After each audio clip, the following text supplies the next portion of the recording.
Welcome to South Baltimore Now, sponsored by southbmore.com. We are back finally with another episode of the South Baltimore Now podcast. We have an exciting episode for you today. We are interviewing Russ Lorber. He's a South Baltimore resident. He recently became a wine importer. He has a company called Wide Roots. So we're going to learn all about that, learn about that journey. And also that journey is so interesting that there's going to be a documentary called Wine Hunter about his journey that's coming out. That's going to be previewing soon and hopefully available to a wide range of audiences soon. So very cool story about an innovative South Baltimorean. Well, Russ, thanks for joining us today. Sure. Thanks for having me, Kevin. So for starters, tell us a little bit about how you ended up in South Baltimore. Divorce. Life took a few unexpected turns, which led me down this path of wine importing as well. But going through some changes and decided that I had always wanted to live in the city. And so as I was exploring different neighborhoods in the city, I found this neighborhood. And this was the one that I decided to plant my feet in.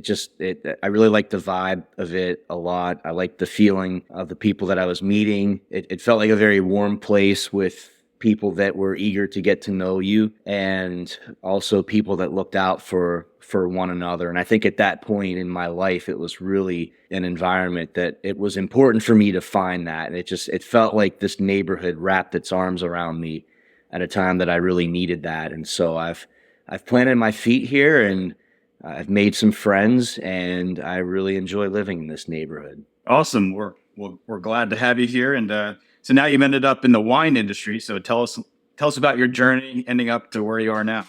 Yeah. So I was in the corporate world for 25 years and this was all happening sort of at the same time that my marriage was ending, and I had gotten to a point where my prior employer had gone through some changes itself, and in the course of that, they offered me some money to go away. I didn't have to take it, and I had about a year to decide what I wanted to do, and I thought about it, and as that time approached, I decided that I couldn't stop working at this point, but also my goals had changed personally. And I was ready to kind of get out of that world of the corporate grind. And I thought if I'm going to do something, if I have to keep working for a while, then I want to enjoy what I'm doing. And so I started exploring this idea of getting into the wine business. I had the opportunity to do some wine tourism in the past. And what I learned was that winemakers are really special people. They're farmers, they're artists, and they're extremely passionate about what they do. And they're very generous in sharing that because they want you to understand what's really special about their lands, their vines, and what they do. And I really like that aspect and wanted to find a way to do that more and found my way into this business. And so over the course of a Friday night, I think doing shots of chartreuse at idle hour and thinking about all of this, I woke up on a Saturday morning and started Googling around at wine importing. I found a book on how to import wine of all things. I read the book from cover to cover, and I wrote a business plan in the course of a weekend and went to work on Monday and called my boss and told him I was resigning and taking the package that they offered me. So that's how I got into this. Very cool. Tell us a little bit about your company, Wide Roots. So we're based here in South Baltimore. We have our head office at Spaces down over in Stadium Square. I do a lot of the work out of my house here in South Baltimore, but I'm also out on the road considerably. So we represent a portfolio of 20 wine producing families, most of those from Italy, 18 of the 20 from Italy, 2 from Spain. Some of those I work directly with those families, and others I purchase from other importers here stateside. So we have a wholesale presence. So we sell to restaurants and liquor stores, retail stores in Maryland and DC, with Virginia soon to be added. And I also have some out-of-state business that I work through distributors in Illinois, Delaware, and Florida. We have 2 reps who work with me, They're representing us in Maryland and DC, and we're starting to build their responsibilities as well. So they're starting to take on more with the national business and also the sourcing side of things. So we're a 3-person team at the moment, looking eventually at adding some support on the warehousing and logistics side. And we warehouse down in Upper Marlboro, which is closer to DC.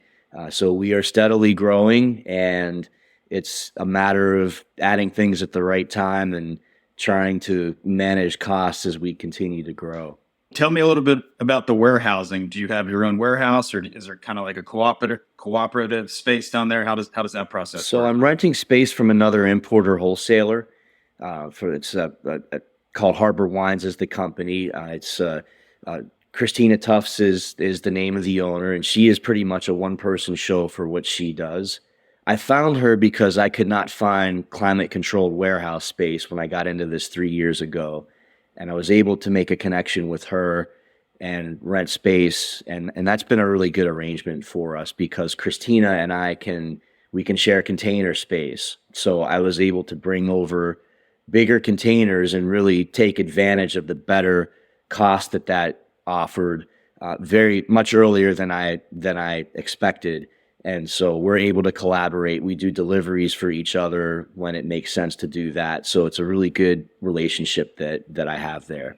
I've spent very little time in my life talking about container space, but now I've had a conversation about container space 2 days in a row. I was talking with a guy yesterday who's in the pizza oven business, so I've been talking a lot about shipping containers. Oh, lately. that's right. It's great. It's great to see all this manufacturing. So very cool.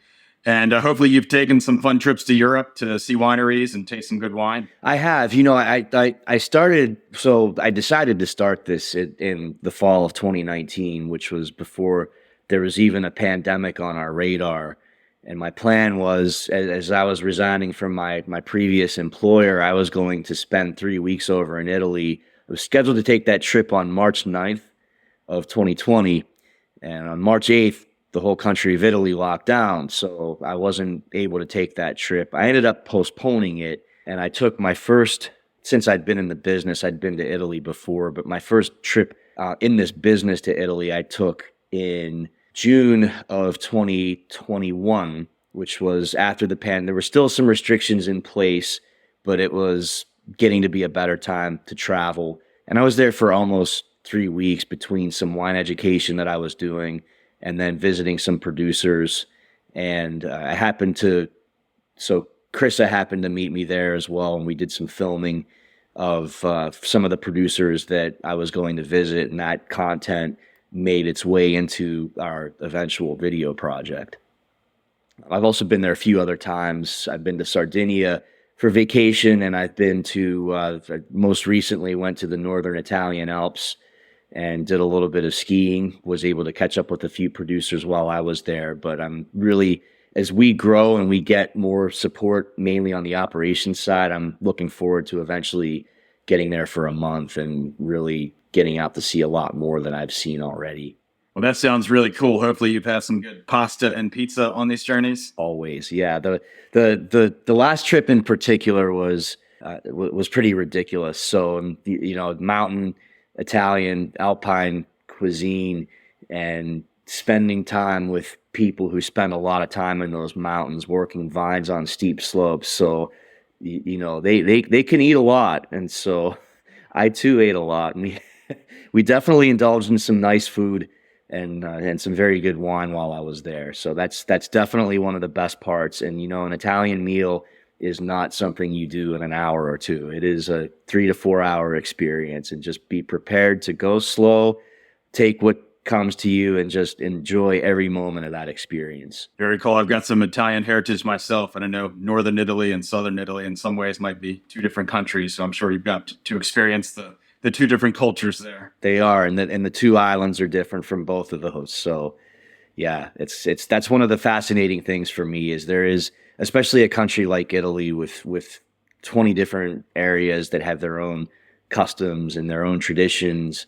They've been geographically separated because of the mountains that run through Italy. And so it's a country of 20 fiercely independent regions. And it's just exploring all of those traditions is just amazingly fun. It's hard to keep track of it all, but it's if you like to learn, it's great. Very cool. And I know AC Milan just knocked Napoli out of the Champions League, so I'm sure there's a big geographical rivalry there where the people in the north are bragging a little bit right now, but it looks like Napoli's going to win the league title. So I guess they'll both get their bragging rights this year. Oh, but yeah. hopefully everybody's drinking some good wine and having some good food and moving past it at some point. I'm sure they are.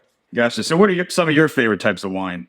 It's right now. I'll tell you, I'm drinking a lot of white wines, and it's not just the weather's getting nicer kind of thing. Like this is going back to even December or so, and what I find, at least with myself, and I know talking to others, both in the business and out of the business, sometimes you're going different directions with what you're looking for. Like I was into the heavy red wines at one point, and before that I was into different things. But right now, there's a couple things that I'm really jamming on that I'll try every time I get the opportunity. One is anything that whether it's red or white, would be considered like truly aromatic. And so what I mean by that is there's some wines that like when you and I'm not going to do I just did the whole swirling thing here on camera, but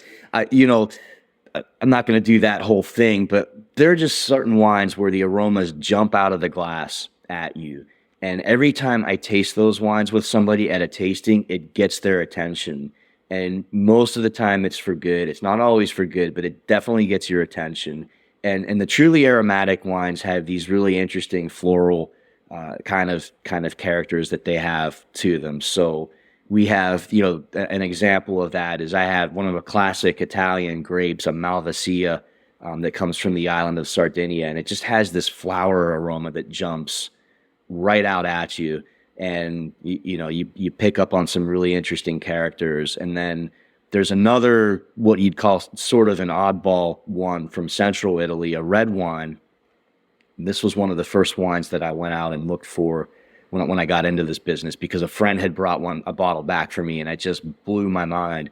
But it's made from a grape called Lacrima, which translates to tear in Italian. And what you notice about it is when you hold the glass to your nose, you just get this big boom of fresh cut violets that comes at you. It's different from anything that I've ever experienced in a glass of wine. That's one of the amazingly fun things about this, is just how many different things that there are out there. And that's not a particularly full red wine. It's more on the medium side. It's also very friendly with food. Like, you don't have to overthink how you pair it. The other thing that the other sort of areas where I'm going are like volcanic areas. And so there's, and what I've learned about like, the whole thing about wines made in volcanic areas is there's something about that volcanic soil. I don't know the science behind it, so you're just gonna have to press that button that says "believe me," but it makes those aromas just bump. And like Mount Vesuvius wines in Campania, for example, there's some great things that come from that area with some just beautiful characters. And we carry. My most decorated producer in my book today is a producer named Elena Fucci. She's down in Basilicata, which is the instep of the heel of the Italian boot, if you think of it that way. And she grows on the slopes of Monte Voltare, which is an inactive volcano. She makes a beautiful Aglianico, one of Italy's most important red wine grapes. And it's like silky. It's different from any other Aglianico that I've ever tried. That can be a very tannic grape variety. One of those things that like it can put your mouth in a vice grip when you drink it, but her version isn't like that. She's able to make a much softer version that just has all of these great aromas they're so complex, and it's just a great wine to drink. And again, it's something about that volcanic soil that really lends itself to producing wines like that. So I'm geeking out here a little bit, but that kind of tells you where my head tends to be. Very cool. Well, as a pizza nerd myself, I know the supposed magic of the San Marzano tomato, which comes from that Mount Vesuvius region. So I've certainly heard all about that that soil before, and I got to say, the San Marzano tomatoes are very good. So I certainly do believe them on that front. And now, I guess something I've seen a lot in the wine world is you're seeing some more of these like spritzes. Obviously, people are drinking a lot of like Aperol spritzes these days and frosé and things like that. I guess some of these trends, are they more so American things, or is it over there as well? And do some of your wines kind of fit in with some of these kind of more spritzer type drinks? Yeah, if you go to Italy, spritzes are definitely a thing. You know, the Aperol spritz is the classic one, and you even like with other spirits, you can get that recommendation. In Spain, as an example, with vermouth, and we're getting ready to launch a vermouth project. We did get licensed for spirits last year, but I've got a vermouth project that we're cooking on that I'm going to be really excited to talk more about in the future. But like a vermouth and soda water combination is kind of a nice thing. With the rosé, you know, you mentioned the rosé thing. I would definitely say that is more of a local thing, or at least here in the U.S. In Italy, you wouldn't tend to see something like that as much, but that they'd be, you know, drinking more of kind of a straight up rosé, in fact. But yeah, you see the spritzes with the sparkling wine, the proseccos and things like that. So there's definitely an interesting spirits culture in Italy too. And you think of a category like Amaro, for example, which just is, to me, is really fascinating. It's maybe a little bit newer to us because the concept of those bitter flavors that you get in an Amaro, which is just something that you experience more in Italy. Here in the U.S., we're maybe not used to those flavor profiles as much, but I think Amaro is a really neat category on the spirit side that if you get the chance to try a couple, it's one of those things that can grow on you. Cool. One of my neighbors had Amaro recently, and I asked, well, what's Amaro? He's like, I don't know. You just have to try it. I don't know how to explain it, so I certainly understand what you're saying there. Where can people find some of your wines locally? What type of liquor stores or restaurants or places can they sample what you're selling? Yeah, so I maybe start here in the neighborhood. Idle Hour was one of the first places that I did business with, and that's where the whole concept of this thing got cooked up, if you will. So we do sell some bottles there on the shelf for either consumption there or for carry, and we do some periodic tastings as well at Idle Hour. Over at Limoncello, we have a few bottles placed on the wine list there. I think the one that was moving quite well was the Fiano di Avellino, the companion white wine that we placed there. But I have a number of placements at Limoncello. We have we have a couple by the glass pours at Shoddy's and at Captain Larry's. So some hopefully familiar locations for people here in the neighborhood. Sobo Cafe pours our Prosecco, which I think is one of the better Proseccos coming out of Italy. And then all around, you know, in Baltimore, we've got a number of placements. Wine Source is a favorite store up in Hamden of people. We're picking up some placements. We're about to pick up a placement at Cingale, and just placed some wines over at Bin 604. We do quite a bit of business with Vino Wine Bar over in Fells Point. They've been a great account and a great partner for us.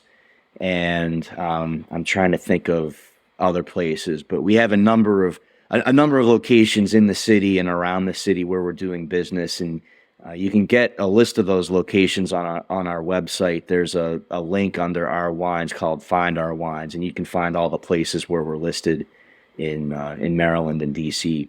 Well, it sounds like everyone's got a good itinerary now to drink some good wine.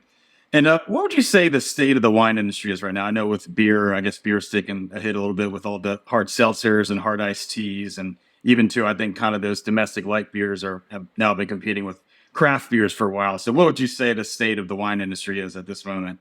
It's very similar to beer at this point. And I think in beer, even my understanding is even craft beer as a whole has slowed as a category, which means it's not growing at double digits anymore, but still growing as a share of that overall. Definitely spirits are taking more of a hit. and they're taking a bite out of the beer and the wine business, and seltzers, the things like that are definitely eating into the share there.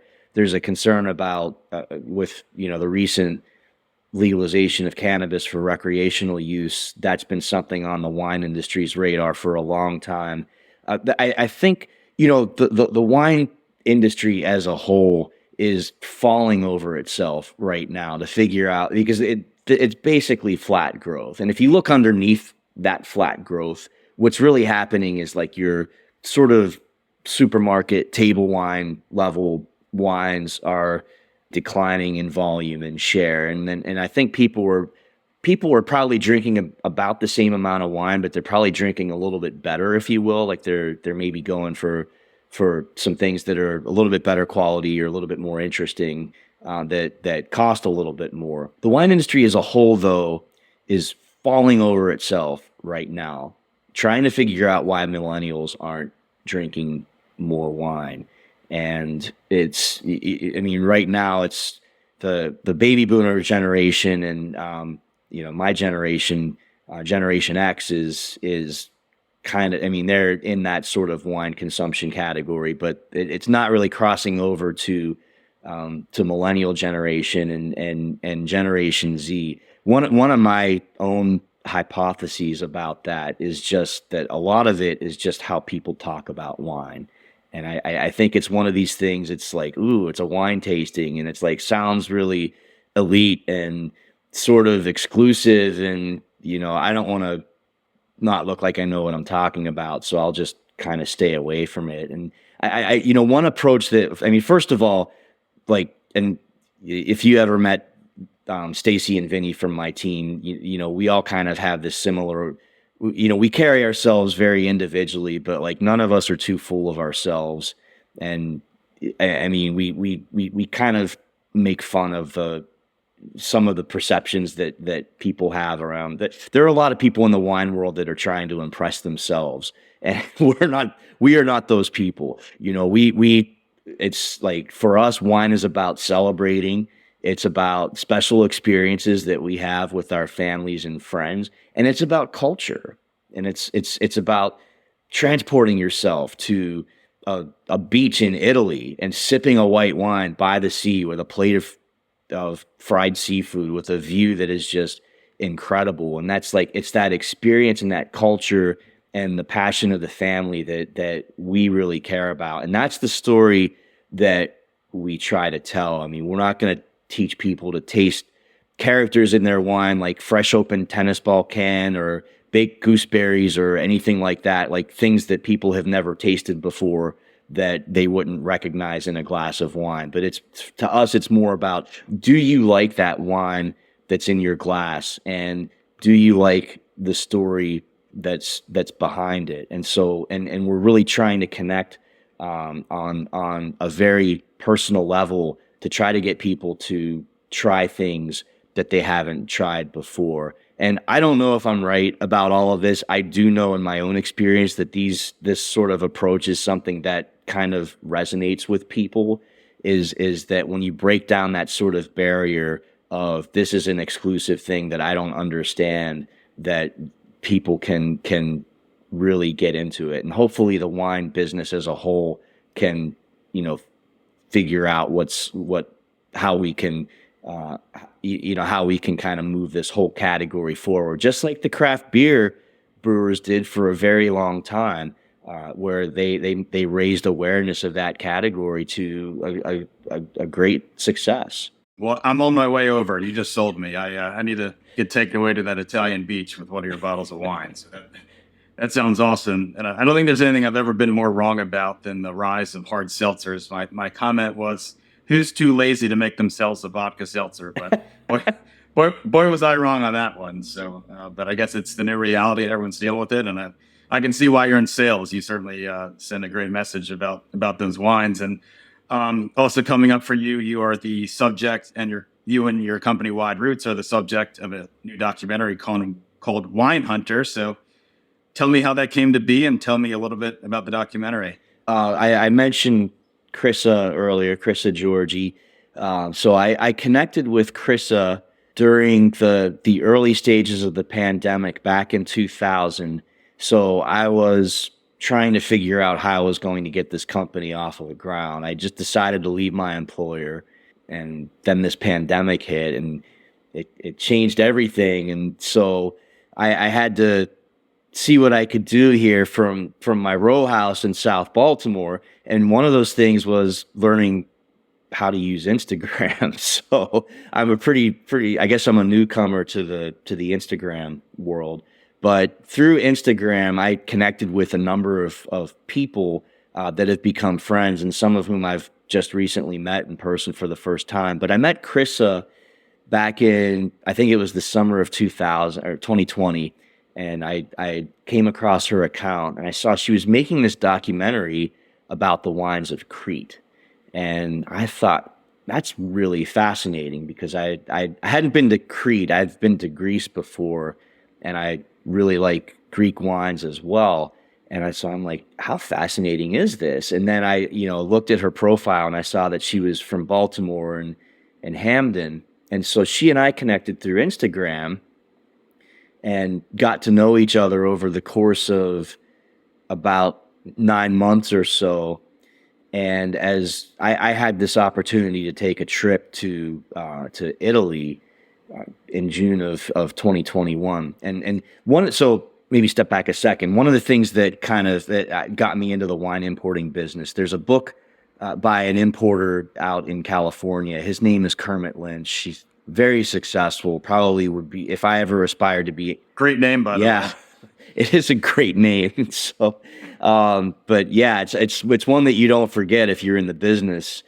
But he wrote a book back in the 80s called, I think it was called On the Wine Trail in France, and something to that effect. And it was all about his experience in traveling across France and discovering some of these really fascinating estate-driven wines that weren't blended together by somebody who was buying juice and just blending it and bottling it. But it was like, really, why is this hillside over here different from this other one to the other side, even though they're making the same grape? And he really was able to change the wine business as a result of that.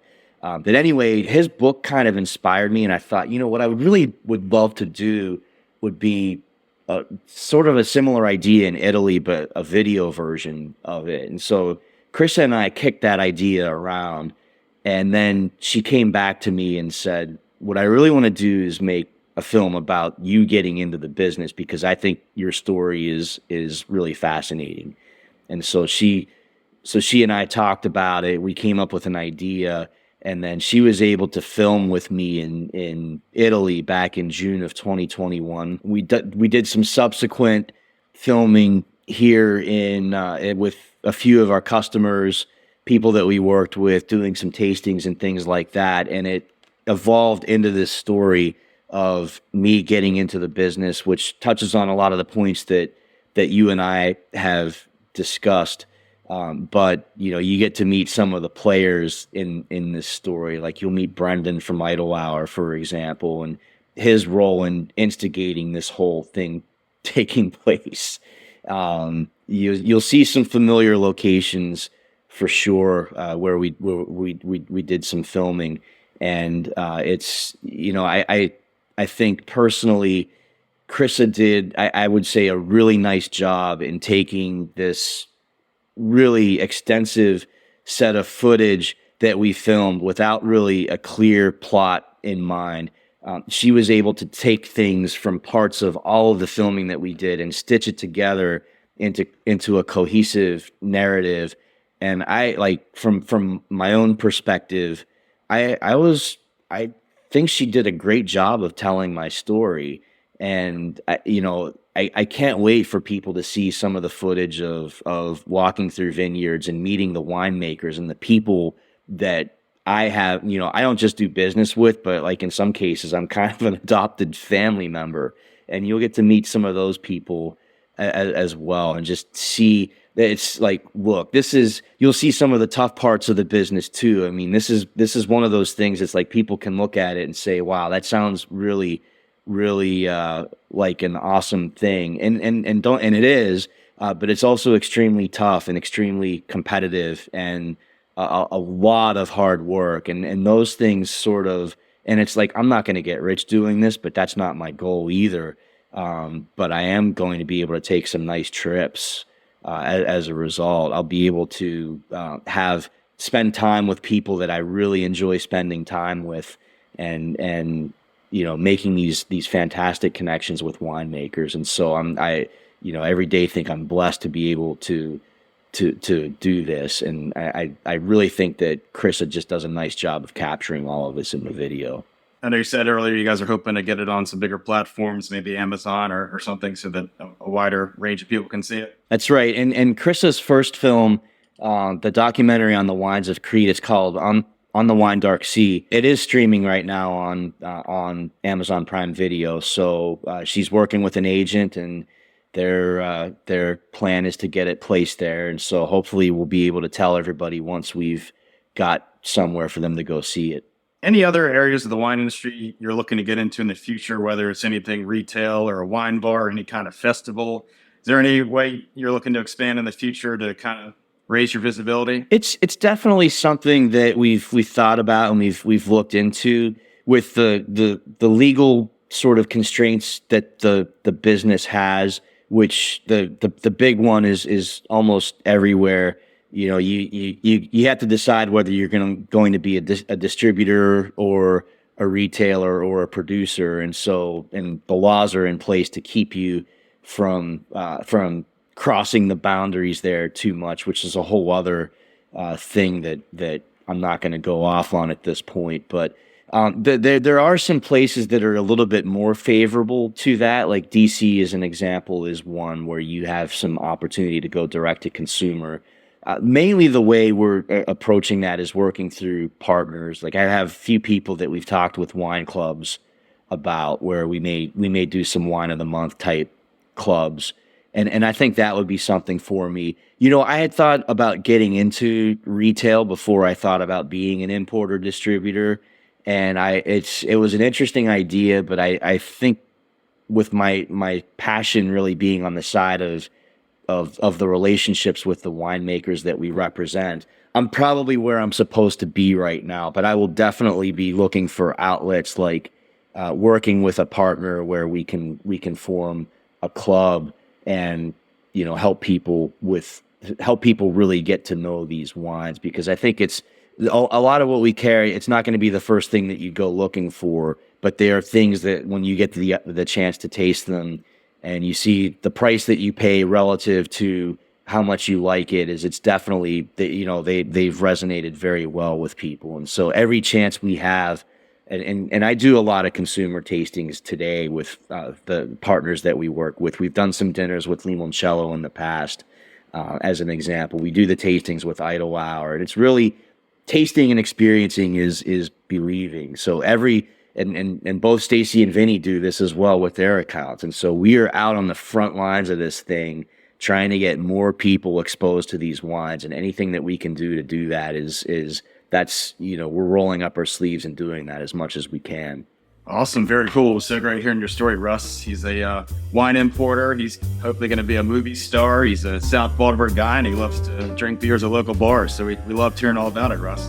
Thanks. I appreciate the opportunity to come and tell my story here. Everyone's going to be ready to hit happy hour after hearing this. So thanks so much for joining us. And we can't wait to see the documentary, and can't wait to try some of your wines. Sounds great, Kevin. Thanks.